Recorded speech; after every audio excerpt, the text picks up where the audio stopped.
나이가 들수록 멀게만 느껴졌던 죽음이란 존재가 점점 가까워져 오는 것을 실감합니다. 주변 사람들이 하나둘 아프기 시작하고 내 곁을 떠나는 경험도 하게 됩니다. 자연스레 임종의 순간도 상상해 보게 되는데요. 우리가 드라마나 영화를 통해 보았던 임종의 순간은 어떤가요?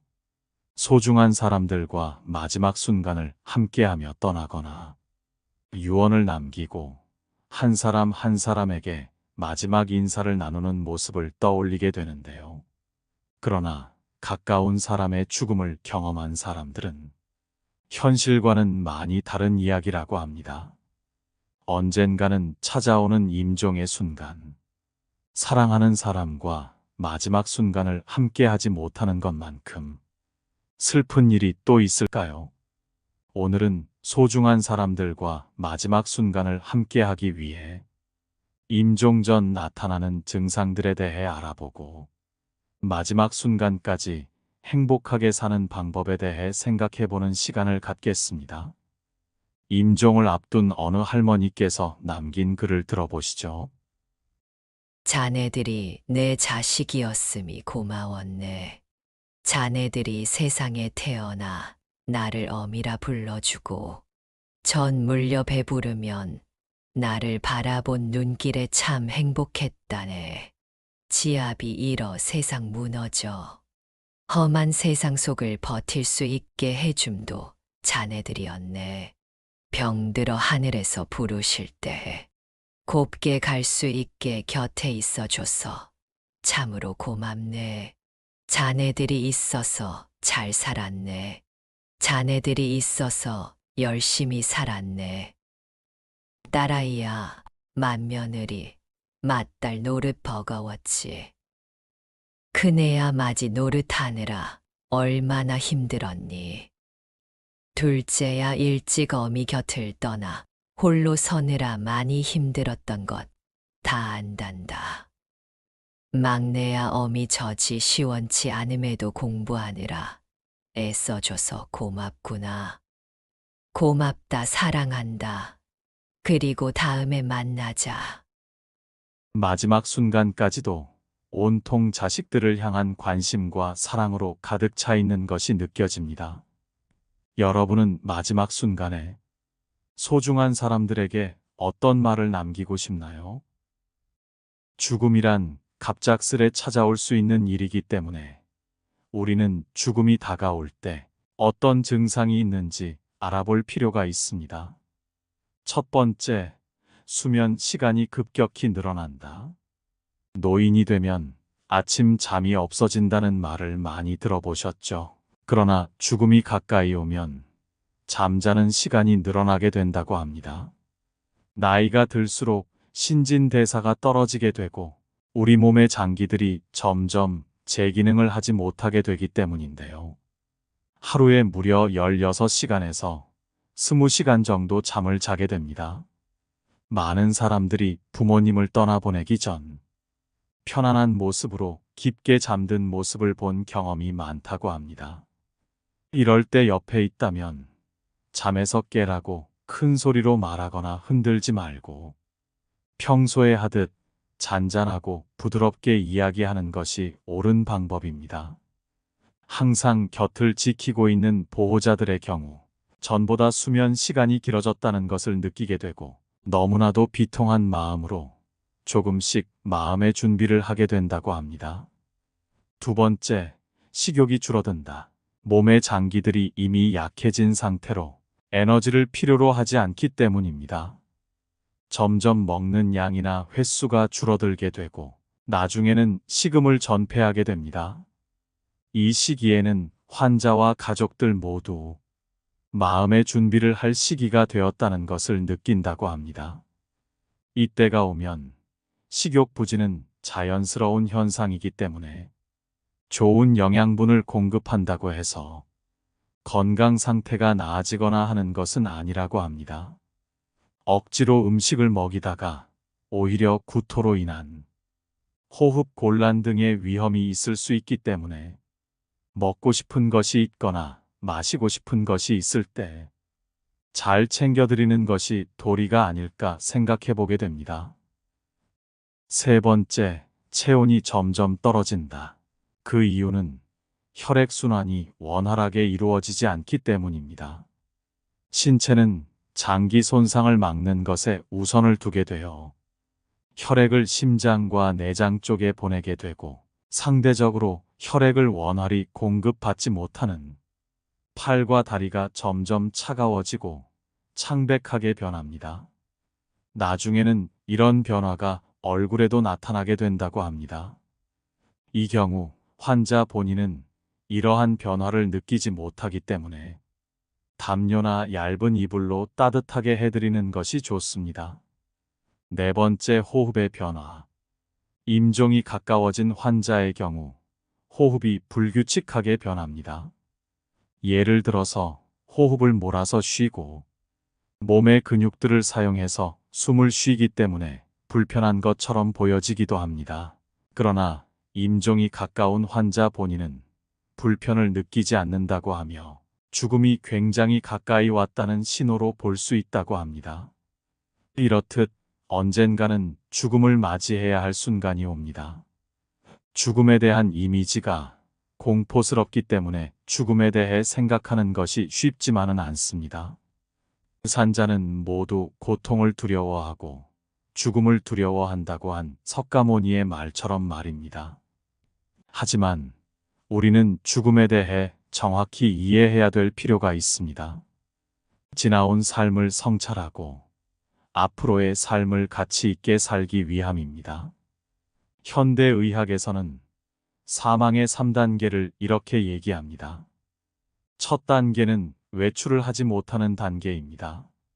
누군가의 도움이 없으면 집 밖을 나가지 못하는 단계입니다. 두 번째 단계는 병상을 벗어나지 못하는 단계입니다. 이때가 되면 나 혼자서는 아무것도 할 수 없게 됩니다. 주변 사람들이 힘든 것은 물론이고 내 몸이 내 몸처럼 움직여지지 않기 때문에 스스로 제일 고통스러운 상황이 됩니다. 마지막으로는 식사조차도 할 수 없는 단계입니다. 현대의학은 식사를 하지 못하더라도 직접적으로 영양 공급을 하고 삶을 유지시킬 수 있습니다. 이렇게라도 삶을 살아가려는 의지가 있는 사람이 있기도 하지만 삶을 포기하고 싶음에도 의사 표현이 불가능해 어쩔 수 없이 연명 치료를 받는 사람들도 많다고 합니다. 그렇기 때문에 죽음을 준비하는 방법으로 법적인 효력이 있는 문서를 작성하는 것이 좋은데요.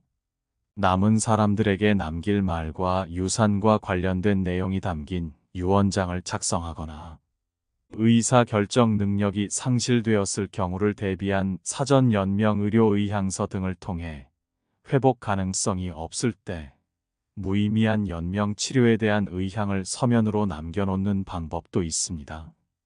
죽음을 준비하는 두 번째 방법으로는 건강검진을 꾸준히 받는 것입니다. 내 몸 상태가 어떤지 확인하고 갑자기 내 몸이 나빠졌을 때 확인할 수 있는 수단이 필요하기 때문입니다. 건강검진의 결과는 가까운 사람과 공유하여 내 몸 상태를 알리는 것이 중요합니다. 또한 평소에도 죽음에 관한 이야기를 주변 사람과 나누는 것이 도움이 됩니다. 임종의 순간이 다가왔을 때 어떻게 하면 좋을지도 이야기해보고 나의 장례식은 어떻게 하면 좋을지에 대한 사전 장례 의향서를 작성하는 것도 좋습니다. 이렇게 구체적으로 죽음을 준비한 사람들이 공통적으로 하는 얘기가 있습니다. 죽음을 준비하다 보니 매일매일 하루하루가 소중하다는 겁니다. 그래서 삶의 질이 높아졌다고 얘기합니다. 메멘토 모리, 죽는다는 것을 기억하라는 라틴어 문구입니다. 오늘이 마지막 날인 것처럼 사시길 바랍니다. 우리 인생의 시간은 결국 한정되어 있습니다. 이것을 항상 생각해 둔다면 해야 할 일을 더 이상 미루지 않고 행동으로 옮기는 동기를 얻을 수 있습니다. 또한 지금 이 순간이 얼마나 소중한지를 깨닫게 됩니다. 죽음을 준비하는 목적은 남은 인생을 어떻게 살아갈 것인지를 고민하는 것입니다. 나의 삶이 얼마나 남았는지를 생각하기보다는 앞으로의 삶과 마지막까지 가치 있는 삶을 실천하는 여러분이 되시기를 바라겠습니다. 나이가 들수록 멀게만 느껴졌던 죽음이란 존재가 점점 가까워져 오는 것을 실감합니다. 주변 사람들이 하나둘 아프기 시작하고 내 곁을 떠나는 경험도 하게 됩니다. 자연스레 임종의 순간도 상상해 보게 되는데요. 우리가 드라마나 영화를 통해 보았던 임종의 순간은 어떤가요? 소중한 사람들과 마지막 순간을 함께하며 떠나거나 유언을 남기고 한 사람 한 사람에게 마지막 인사를 나누는 모습을 떠올리게 되는데요. 그러나 가까운 사람의 죽음을 경험한 사람들은 현실과는 많이 다른 이야기라고 합니다. 언젠가는 찾아오는 임종의 순간, 사랑하는 사람과 마지막 순간을 함께하지 못하는 것만큼 슬픈 일이 또 있을까요? 오늘은 소중한 사람들과 마지막 순간을 함께하기 위해 임종 전 나타나는 증상들에 대해 알아보고 마지막 순간까지 행복하게 사는 방법에 대해 생각해보는 시간을 갖겠습니다. 임종을 앞둔 어느 할머니께서 남긴 글을 들어보시죠. 자네들이 내 자식이었음이 고마웠네.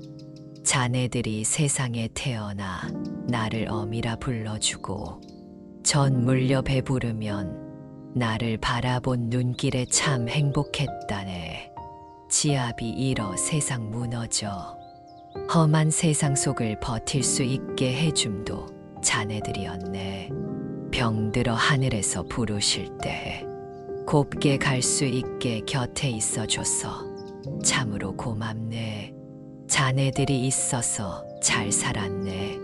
자네들이 있어서 열심히 살았네. 딸아이야, 맏며느리, 맏딸 노릇 버거웠지. 큰애야 맞이 노릇하느라 얼마나 힘들었니. 둘째야 일찍 어미 곁을 떠나 홀로 서느라 많이 힘들었던 것 다 안단다. 막내야 어미 젖이 시원치 않음에도 공부하느라 애써줘서 고맙구나. 고맙다, 사랑한다. 그리고 다음에 만나자. 마지막 순간까지도 온통 자식들을 향한 관심과 사랑으로 가득 차 있는 것이 느껴집니다. 여러분은 마지막 순간에 소중한 사람들에게 어떤 말을 남기고 싶나요? 죽음이란 갑작스레 찾아올 수 있는 일이기 때문에 우리는 죽음이 다가올 때 어떤 증상이 있는지 알아볼 필요가 있습니다. 첫 번째, 수면 시간이 급격히 늘어난다. 노인이 되면 아침 잠이 없어진다는 말을 많이 들어보셨죠? 그러나 죽음이 가까이 오면 잠자는 시간이 늘어나게 된다고 합니다. 나이가 들수록 신진대사가 떨어지게 되고 우리 몸의 장기들이 점점 제 기능을 하지 못하게 되기 때문인데요. 하루에 무려 16시간에서 20시간 정도 잠을 자게 됩니다. 많은 사람들이 부모님을 떠나보내기 전 편안한 모습으로 깊게 잠든 모습을 본 경험이 많다고 합니다. 이럴 때 옆에 있다면 잠에서 깨라고 큰 소리로 말하거나 흔들지 말고 평소에 하듯 잔잔하고 부드럽게 이야기하는 것이 옳은 방법입니다. 항상 곁을 지키고 있는 보호자들의 경우 전보다 수면 시간이 길어졌다는 것을 느끼게 되고 너무나도 비통한 마음으로 조금씩 마음의 준비를 하게 된다고 합니다. 두 번째, 식욕이 줄어든다. 몸의 장기들이 이미 약해진 상태로 에너지를 필요로 하지 않기 때문입니다. 점점 먹는 양이나 횟수가 줄어들게 되고 나중에는 식음을 전폐하게 됩니다. 이 시기에는 환자와 가족들 모두 마음의 준비를 할 시기가 되었다는 것을 느낀다고 합니다. 이때가 오면 식욕 부진은 자연스러운 현상이기 때문에 좋은 영양분을 공급한다고 해서 건강 상태가 나아지거나 하는 것은 아니라고 합니다. 억지로 음식을 먹이다가 오히려 구토로 인한 호흡 곤란 등의 위험이 있을 수 있기 때문에 먹고 싶은 것이 있거나 마시고 싶은 것이 있을 때 잘 챙겨드리는 것이 도리가 아닐까 생각해 보게 됩니다. 세 번째, 체온이 점점 떨어진다. 그 이유는 혈액순환이 원활하게 이루어지지 않기 때문입니다.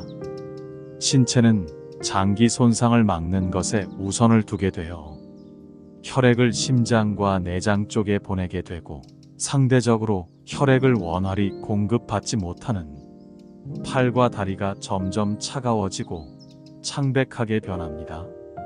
나중에는 이런 변화가 얼굴에도 나타나게 된다고 합니다.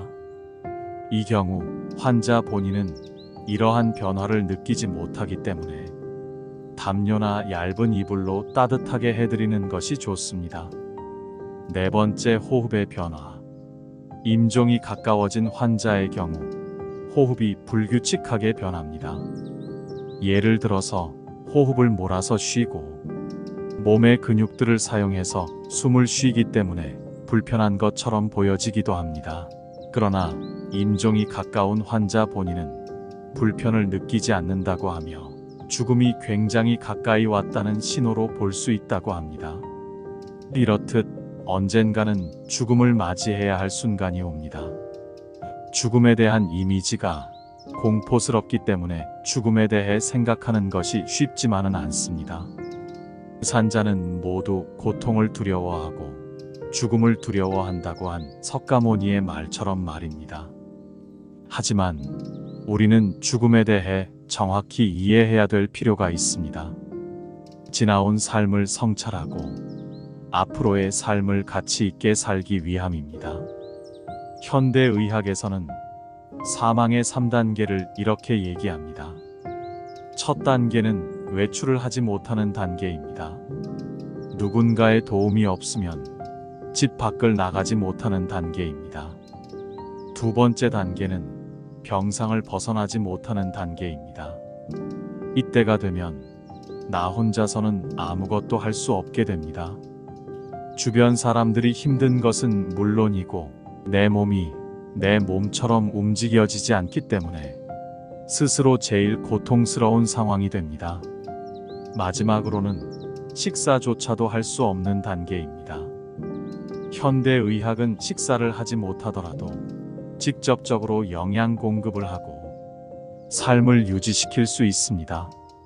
이렇게라도 삶을 살아가려는 의지가 있는 사람이 있기도 하지만 삶을 포기하고 싶음에도 의사 표현이 불가능해 어쩔 수 없이 연명 치료를 받는 사람들도 많다고 합니다. 그렇기 때문에 죽음을 준비하는 방법으로 법적인 효력이 있는 문서를 작성하는 것이 좋은데요. 남은 사람들에게 남길 말과 유산과 관련된 내용이 담긴 유언장을 작성하거나 의사 결정 능력이 상실되었을 경우를 대비한 사전 연명 의료 의향서 등을 통해 회복 가능성이 없을 때 무의미한 연명 치료에 대한 의향을 서면으로 남겨놓는 방법도 있습니다. 죽음을 준비하는 두 번째 방법으로는 건강검진을 꾸준히 받는 것입니다. 내 몸 상태가 어떤지 확인하고 갑자기 내 몸이 나빠졌을 때 확인할 수 있는 수단이 필요하기 때문입니다. 건강검진의 결과는 가까운 사람과 공유하여 내 몸 상태를 알리는 것이 중요합니다. 또한 평소에도 죽음에 관한 이야기를 주변 사람과 나누는 것이 도움이 됩니다. 임종의 순간이 다가왔을 때 어떻게 하면 좋을지도 이야기해보고 나의 장례식은 어떻게 하면 좋을지에 대한 사전 장례 의향서를 작성하는 것도 좋습니다. 이렇게 구체적으로 죽음을 준비한 사람들이 공통적으로 하는 얘기가 있습니다. 죽음을 준비하다 보니 매일매일 하루하루가 소중하다는 겁니다. 그래서 삶의 질이 높아졌다고 얘기합니다. 메멘토 모리, 죽는다는 것을 기억하라는 라틴어 문구입니다. 오늘이 마지막 날인 것처럼 사시길 바랍니다. 우리 인생의 시간은 결국 한정되어 있습니다. 이것을 항상 생각해 둔다면 해야 할 일을 더 이상 미루지 않고 행동으로 옮기는 동기를 얻을 수 있습니다. 또한 지금 이 순간이 얼마나 소중한지를 깨닫게 됩니다. 죽음을 준비하는 목적은 남은 인생을 어떻게 살아갈 것인지를 고민하는 것입니다. 나의 삶이 얼마나 남았는지를 생각하기보다는 앞으로의 삶과 마지막까지 가치 있는 삶을 실천하는 여러분이 되시기를 바라겠습니다.